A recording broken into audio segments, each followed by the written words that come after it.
Hi hello வணக்கம். எல்லாரும் எப்படி இருக்கீங்க? நல்லா இருக்கீங்களா? நாம இப்போ பார்த்துட்டு இருக்கிறது ஆல் ஆஃப் அஸ் டேட்டுங்கிற சூப்பரான கொரியன் ஜாம்பி சீரிஸ் தான் பார்த்துட்டு இருக்கோம். வாங்க எபிசோட் 10 போயிடலாம். ஏன்டா அடிக்கிறீங்க அப்படின்றப்ப போய் தடுத்துட்டு இருப்பாங்க. அவங்களுக்கு தெரியாது இவனோட அம்மான்னு சொல்லிட்டு அது தெரியாம இவங்கள போட்டு அடிச்சிட்டு இருப்பான் நம்ம ஹீரோ. அது மட்டும் இல்லை, இந்த மாதிரி இவங்க சத்தம் போட்டுட்டே இருக்கிறதுனால இதனால மற்ற ஜாம்பிஸும் இந்த இடத்த நோக்கி வர ஆரம்பிச்சிச்சு. நம்ம ஹீரோவை இழுத்துட்டு பசங்க எல்லாருமே காட்டை நோக்கி ஓட ஆரம்பிச்சிடுறாங்க. அப்படி ஓடும்போது நம்ம ஹீரோ பார்த்தீங்கன்னா திரும்பி பார்த்துட்டே அம்மா அம்மான்னு கதறிட்டே போறான். அப்படியே மீன்வேல் பார்த்தீங்கன்னா அவங்க அம்மாவோட மெமரிஸ்லாம் அவனுக்கு வந்துட்டு போகுது. அப்படியே நம்ம ஆர்ச்சரி டீமும் காமிக்கிறாங்க. அங்க யார் ஓடுறாங்கன்னு இவங்க பார்க்கும்போது நம்ம டீம் பசங்க அந்த பக்கமா ஓடிட்டு இருப்பாங்க.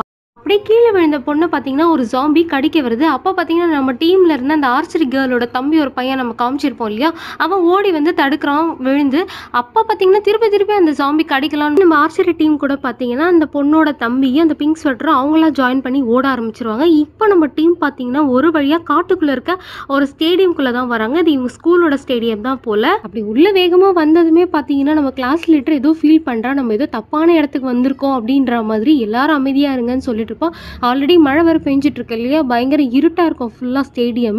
அதுக்கப்புறம் மின்னல் வரும் பாருங்க, அந்த வெளிச்சலத்தெல்லாம் தெரியுது. அந்த ஸ்டேடியம்க்கு உள்ளேயும் ஃபுல்லா ஜாம்பிஸா இருக்கு. இதே டைம்ல நம்ம ஆர்ச்சரி டீமுமே இந்த விஷயம் தெரியாம இதே பில்டிங்குள்ளேயே வந்துருவாங்க. வந்து பார்த்தா அவங்களுக்குமே ஷாக்கு, ஃபுல்லா ஜாம்பிஸா இருக்கும். இதை பார்த்து எல்லா ஜாம்பிஸும் துரத்த ஆரம்பிச்சு. இன்னொரு பக்கம் அந்த ஆர்ச்சரி பண்ற பையன் இருக்கான் இல்லையா, அவன் இந்த ரூம்குள்ள வர முடியாம அந்த பக்கத்துல இருக்க டோர் வழியா வெளியே போய் அந்த டோரை சாத்திக்கிறான். ஆர்ச்சரி பண்ற டீம்லயே வந்து இன்னும் 2 பேர் இருப்பாங்களே, குண்டு பையனால வந்து உள்ள வர முடியாது. ஸோ இவனால மற்றவங்க உள்ள போக முடியலன்னு சொல்லிட்டு அவனே வேணும்னு கீழே விழுந்துடுறான். இவன் ஃப்ரெண்டு போய் காப்பாத்துறதுக்குள்ள மற்ற ஜாம்பிஸ்லாம் வந்து அவனை கடிக்க ஆரம்பிச்சிருச்சு.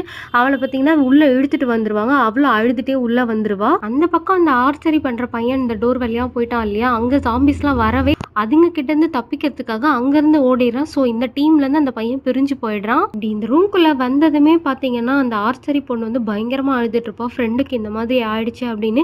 இன்னொரு பக்கம் நம்ம ஹீரோ பார்த்தீங்கன்னா ஷாக்லேருந்தே வெளியில் வரல, ரொம்ப கஷ்டப்பட்டு கீழே உட்காந்துட்டு இருப்பான். அப்போ வந்து இவனோட ஃப்ரெண்ட்ஸில் ஒரு பையன் இருப்பா இல்லையா, சாரிடா நான் உங்கள் அம்மானே தெரியாது அதனால தான் அடிச்சிட்டேன் அப்படின்ற மாதிரி சாரி கேட்டுட்டு இருப்பான். இவனும் பயங்கரமாக ஃபீல் பண்ணிட்டு இருப்பான். ஹீரோயின் பார்த்தீங்கன்னா சமாதானப்படுத்திட்டு இருப்பான். அப்புறம் தண்ணிக்குள்ளேருந்து விழுந்து ஒரு பொண்ணு வந்திருப்பா இல்லையா, டீமை மிஸ் பண்ணிட்டால, அவன் அங்கேருந்து வெளியில் ஓடினா அங்கேயும் ஒரு ஜாம்பியாக வந்துட்டே இருக்கும். இவன் முடிஞ்ச அளவு தடுத்திருப்பா. பட் ஆனால் ஒரு கட்டத்தில் பார்த்தீங்கன்னா இவளால் வந்து ஃபைட் பண்ண முடியாது.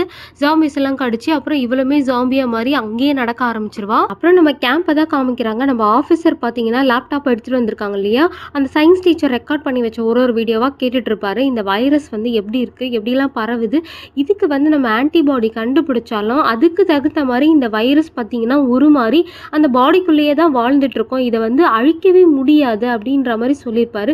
அது மட்டும் இல்லை, இந்த வைரஸ் பரவணுங்களை எப்படி அழிக்கணும் அப்படின்னா அவங்கள ஃபுல்லாக வந்து எரிக்கிறது மட்டும்தான் இதுக்கு ஒரே ஒரு சொல்யூஷன் அப்படின்ற மாதிரி சொல்லி முடிச்சிருப்பாரு. இதை கேட்டுட்டு நம்ம ஆஃபீஸர் பார்த்தீங்கன்னா எந்திரிச்சிருவாரு. என்னடா இது இப்படி இருக்கு சொல்லி வச்சிருக்காரு அப்படின்ற மாதிரி ஆயிடும். அப்புறம் அவர் மற்ற சோல்ஜர்ஸ் கிட்ட பார்த்தீங்கன்னா இதுக்கப்புறம் அந்த வைரஸ் அஃபெக்ட் ஆன ஏரியாலேருந்து யாரையுமே வந்து காப்பாற்றாதீங்க, ஃபுல்லாக வந்து ஒரு வேலி மாதிரி உருவாக்குங்க, யாருமே உள்ளேருந்து வெளியில் வரவே கூடாது அப்படின்னு சொன்னது இவங்களுக்கே செம்ம ஷாக்காக இருக்கும். இதுக்கப்புறம் அங்கே யாருமே காப்பாற்ற போகிறது இல்லைன்னு நம்ம ஆஃபீஸர் சொல்லிடுவாரு. அப்புறம் கேம்ப்குள்ள ஒரு அரசியல்வாதி இருப்பாங்க இல்லையா, அவங்க கிட்ட ஒருத்தர் வந்து பார்த்தீங்கன்னா ஒரு லெட்டர் மாதிரி கொடுக்குறாரு. அந்த லெட்டரில் என்ன போட்டிருக்குன்னா, இந்த மாதிரி பதவி விலகணும் அப்படின்ற மாதிரி போட்டிருக்கு.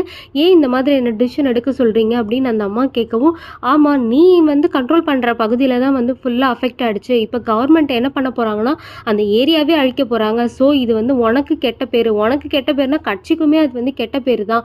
ஸோ அதனால் நீயாவே முன்னாடி வந்து பதவி விலகிடு அப்படின்ற மாதிரி சொல்லிட்டு அவர் அங்கேருந்து போகிறாரு. அப்போ நம்ம ஹீரோயினோட அப்பாவை தான் காமிக்கிறாங்க. நெக்ஸ்ட் டே மாதிரியே ஆயிடுச்சு இல்லையா, அவர் வந்து ஒரு ரூம்குள்ளே போயிட்டு கண்ணாடியெல்லாம் உடச்சி கதவை ஓப்பன் பண்ணி உள்ள அவருக்கு என்னெல்லாம் தேவைப்படுமோ அந்த பொருளெல்லாம் எடுத்து வச்சுட்டு இருக்காரு. அதே சமயம் நம்ம ஹீரோவை தான் காமிக்கிறாங்க. ரொம்ப ஃபீல் பண்ணிட்டு இருப்பான். இந்த மாதிரி அம்மா இல்லை இதுக்கப்புறம் நான் எப்படி வாழ போறேனே தெரியல அப்படின்னு சொல்லவும் நம்ம ஹீரோயின் தான், நீ என்ன ஆனாலும் சரி உன் நம்பிக்கை மட்டும் இழந்துராதுன்னு சொல்லி இவளை வந்து சமாதானப்படுத்திட்டு இருப்பா. அப்புறம் ஹீரோயினோட அப்பா பார்த்தீங்கன்னா ஒரு மலை வழியாக தானே அவரும் வந்துட்டு இருக்காரு. அந்த மரத்துல எல்லாம் வந்து ஒரு குட்டி ரிபன் மாதிரி எடுத்துட்டு வந்திருப்பாரு. அது ஒரு மரத்துல கட்டிட்டே வர்றாரு ஒரு அடையாளமா இருக்கிறதுக்காக.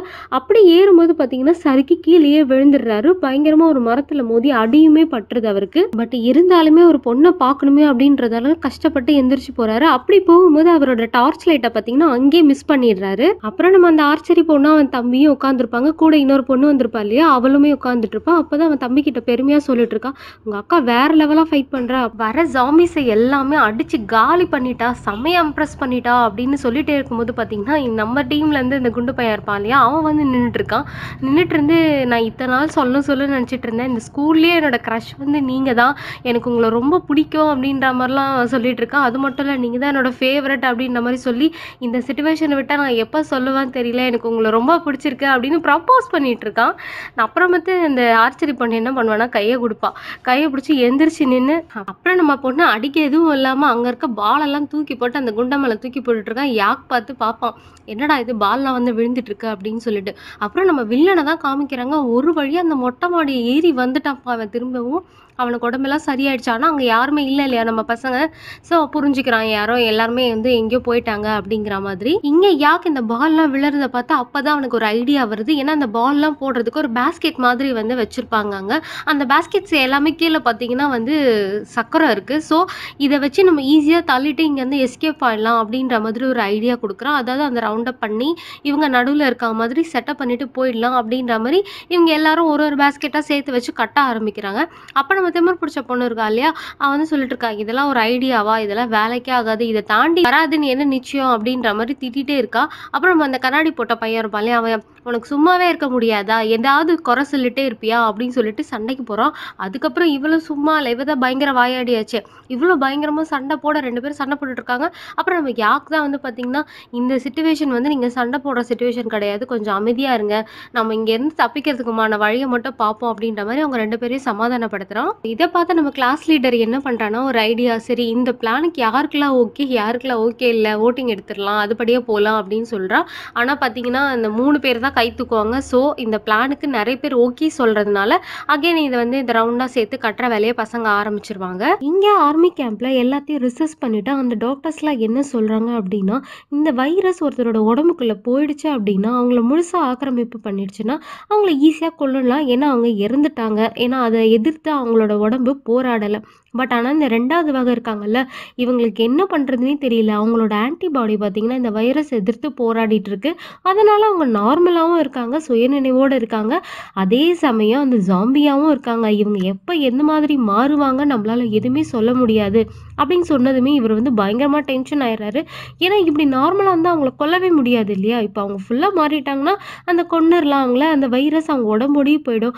இந்த மாதிரி நார்மல் பீப்புளை நம்மளால் ஐடென்டிஃபையும் பண்ண முடியல, அதனால பயங்கரமாக டென்ஷன் ஆகுறாரு. அப்போ ஒரு சோல்ஜர் பார்த்தீங்கன்னா நம்ம ஆஃபீஸர் கிட்ட வந்து ஒரு ஆபத்து, ஏன்னா இங்கே இருக்க ஜாம்பிஸ்லாம் பக்கத்து ஊருங்களுக்கும் பரவ ஆரம்பிச்சிச்சு, நம்ம போட்ட தடுப்பெல்லாம் தாண்டி வெளியே போக ஆரம்பிக்குது அப்படின்னு சொல்லவும் உடனே வந்து இங்கே வந்து ஒரு மீட்டிங் மாதிரி அரேஞ்ச் பண்ண ட்ரை பண்ணுறாரு. அவங்களோட பிளான் என்னன்னா, சுற்றி இருக்க ஊரில் இருக்கவங்க எல்லாரையுமே நம்ம காலி பண்ணணும், ஏன்னா அங்கே இருக்கவங்கள வந்துட்டு இந்த ஜாம்பி வைரஸ் பரவிடக்கூடாது, அவங்கள பாதுகாக்கணும் அப்படின்ற மாதிரி பிளான் பண்ணுறாங்க. இப்போ நம்ம ஹீரோவை தான் காமிக்கிறாங்க. நம்ம ஹீரோ கிட்ட ஒரு சாக்லேட் பார் கிடைக்குது. இது கிடைச்சதுமே எல்லாரும் பசியில் இருக்காங்க இல்லையா, ஸோ இது ஈக்குவலாக ஷேர் பண்ணி இத்தனை பேரும் சாப்பிடணும். எல்லாரும் எடுத்து சின்ன சின்னதாக ஒரு ஒரு பீஸாக கடிச்சிட்டு ஆளாளுக்கு பாஸ் பண்ணிகிட்டே இருக்காங்க. கடைசியாக நம்ம குண்டை கிட்ட போது அதுக்கடுத்து கண்ணாடிக்காரன் வெயிட்டிங்கில் இருக்கான். ஆனால் இந்த குண்டை என்ன பண்ணுறான்னா மொத்தத்தையும் வாயில் போட்டுடுறான். பயங்கர கடுப்பில் பார்த்துட்டு இருக்கா, அடப்பாவி ஏன் பங்கு எங்கடா, நீ எல்லாத்தையும் சாப்பிட்டுட்டியடா அப்படின்ட்டு எல்லாரும் அவனுக்கு ஆறுதல் சொல்லிட்டு அடுத்த பிளானை பார்க்க போகிறாங்க. ஸோ இப்போ நம்ம பசங்க இந்த ரூமில் என்னெல்லாம் இருக்கோ அதெல்லாம் எடுத்து இந்த ஜாம்பிஸ் கடிக்காத அளவுக்கு ப்ரொடெக்ட் பண்ணிக்கிறாங்க. என்னென்னா எடுத்து உடம்புல கட்ட முடியுமோ கட்டிட்டு இருக்காங்க. நம்ம ஹீரோவும் ஹீரோயினும் பார்த்தீங்கன்னா மாற்றி மாற்றி 2 பேரும் ப்ரொடெக்ட் பண்ணுறதுல ரொம்பவே கரெக்டாக இருக்காங்க. அவங்கவுங்க ஃப்ரெண்ட்ஸ் அவங்கவுங்களுக்கு மாற்றி மாற்றி கட்டி விட்டுட்டு இருக்காங்க. அதுக்கப்புறமா இவங்க பிளானை எக்ஸிக்யூட் பண்ணலான்னு இவங்களோட ஐடியா, கையில் கிடைக்கிற எல்லா பேட்டையுமே எடுத்து வச்சுக்கிறாங்க. அப்படி போகணும்னு பசங்களுக்குலாம் ரொம்பவே கஷ்டமாக இருக்குது. ஏன்னா கண்ணாடிக்காரன் வந்து இப்போ வந்து ஜோம்பியாக மாறப்போகிறான். அது மட்டும் இல்லாமல் நமக்கு இந்த டைம்லையுமே ஹெல்ப் பண்ணிட்டு இருக்கான். அவனோட உயிர் தியாகத்துக்கு ஒரு அர்த்தம் இருக்கணும்னு சொல்லிட்டு இவங்களுமே எல்லாரும் அழுதுகிட்டே நகர்ந்து போவாங்க. கொஞ்ச நேரத்திலேயே எல்லா ஜாம்பியாக கடிச்சு அவன் வந்து அவனுமே ஃபுல்லாக வந்து ஜாம்பியாக மாறிடுவான். இப்போ நம்ம மிலிட்ரி கேம்பை தான் காமிச்சிட்டு இருக்காங்க. எமர்ஜென்சி மீட்டிங்கில் அந்த ஆஃபீஸர் பார்த்தீங்கன்னா, நீங்கள் என்ன பண்ணுவீங்களோ ஏது பண்ணுவீங்களோ எனக்கு தெரியாது, ஆனால் சுற்றி இருக்காங்க எல்லாத்தையும் நீங்கள் காப்பாற்றணும், மொத்த கொரியாவோட லைஃபே வந்து உங்ககிட்ட தான் இருக்குது அப்படின்ற மாதிரி சொல்லிட்டு போய்ட்றாரு. நம்ம ஆஃபீஸருக்கு என்ன பண்ணுறதுனே தெரியல. இவன் இந்த பொண்ணு பார்த்தீங்கன்னா நார்மலாக இருக்கா இல்லையா, கட்டெல்லாம் கழட்டி விட்டுட்டு வந்து கண்ணாடி கிட்ட வந்து பசிக்குது அப்படின்ற மாதிரி கேட்டுட்டு இருப்போம். ஒரு மாதிரி ரொம்ப வேடாக பண்ணிட்டு இருப்பா. அதுக்கடுத்து இவர் என்ன பண்ணுறாரு அப்படின்னா, கிட்ட இருக்க ஸ்டோல்ஜர் கிட்ட சொல்கிறாரு, இதுக்கப்புறம் நமக்கு வேறு வழி இல்லை, நம்ம வந்து இந்த பகுதியே வந்து ஃபுல்லா அழிக்கணும் அப்படின்ற மாரி சொல்றாரு. அப்படியா? இன்னும் நார்மல் பீப்பிள்லாம் அங்கங்க இருக்க நெறைய வாய்ப்பு இருக்குன்னு அந்த சோர்ஜர் சொன்னாலும், வேற வழி இல்ல. அந்த மக்கள இழந்தா தான் நம்ம வந்து ஃபுல் கொரியாவையும் ஏன் இந்த உலகத்தையே வந்து காப்பாத்த முடியாது. இது ரொம்ப ஒரு மோசமான வைரஸ் அப்படின்னு மனசே இல்லாம அவரும் சொல்றாரு. நம்ம ஹீரோயினோட அப்பா ஒரு வழியா ஸ்கூலே ரீச் பண்ணிட்டு உள்ளேயே வந்துடுறாரு. நம்ம பசங்களும் பார்த்தீங்கன்னா, கஷ்டப்பட்டு எல்லா பாஸ்கெட்ட வச்சுட்டு தள்ளிட்டு கேட் கிட்ட வந்துடுறாங்க. ஆனா ஒரு ட்விஸ்ட் என்னன்னா, கேட்ட திறக்க முடியல. வெளிப்பக்கமா பூட்டியிருக்கு. இவங்களும் எவ்வளோ ட்ரை பண்றாங்க. ப்ளஸ் இந்த எல்லா ஜாம்பீஸும் மேல ஏறி ஏறி வர பாக்குதுங்க. எல்லாருமே மாத்தி மாத்தி அடிச்சு கீழ தள்ளிட்டு இருக்காங்க. நம்ம ஹீரோயினுமே வந்து போராடிட்டு இருக்கா. எப்படியாவது இந்த டோர ஓப்பன் பண்ணணும் அப்படின்னு. அப்படியே நம்ம அப்பா பார்த்தீங்கன்னா, ஒரு பில்டிங் இருக்கும். அந்த பில்டிங்குள்ள ஏறி வந்துட்டு இருப்பாரு. அங்க நெறைய ஜாம்பீஸ் இருக்கும். ஒண்ணு ஒண்ணா அடிச்சு போட்டுட்டு இருப்பாரு. ஒரு கட்டத்துல அந்த ஸ்டெப்ஸ் கிட்ட பார்த்தீங்கன்னா, ஒரு ஜாம்பியோட தள்ளிட்டு கீழ விழுந்துறாரு. அவருக்கு என்ன ஆச்சுன்னு தெரியல. இந்த பக்கம் நம்ம வில்லன் வேற மோப்பம் புடிச்சுட்டு வந்துட்டு இருக்கான். இங்க தான் எங்கேயோ ஹீரோ இருக்கான்னு ஸ்கூல்ல இருந்து வந்துட்டு இருக்கான். கம்ப்ளீட்டா ஆல்ரைட் ஆயிட்டான். இங்க ஹீரோயின் பேக்ல ஓடி வரா. ஓடி போய் வந்து அந்த டோரை உதைச்சி ஓப்பன் பண்ணிடலாம் அப்படின்ட்டு. அப்படி வரும்போது பார்த்தீங்கன்னா, சடனா ஓப்பன் ஆயிடுது நம்ம அந்த டோரு. யாருன்னு பார்த்தீங்கன்னா, அவங்க அப்பா தான். பயங்கர ஷாக்கு, ஹாப்பினஸ் வேற. ஓடி போய் கட்டி பிடிச்சிடுறா. ஸோ இங்கே இந்த எபிசோட் முடியுது. நெக்ஸ்ட் எபிசோட்ல நான் உங்களை மீட் பண்றேன். அதுக்கு முன்னாடி இன்னும் யாரெல்லாம் சப்ஸ்கிரைப் பண்ணலையோ மறக்காம சப்ஸ்கிரைப் பண்ணிடுங்க. நீங்க கொடுக்குற ஒரு லைக் பார்த்தீங்கன்னா என்ன ரொம்ப ரொம்ப மோட்டிவ் பண்ணும். தேங்க்யூ. பாய் பாய்.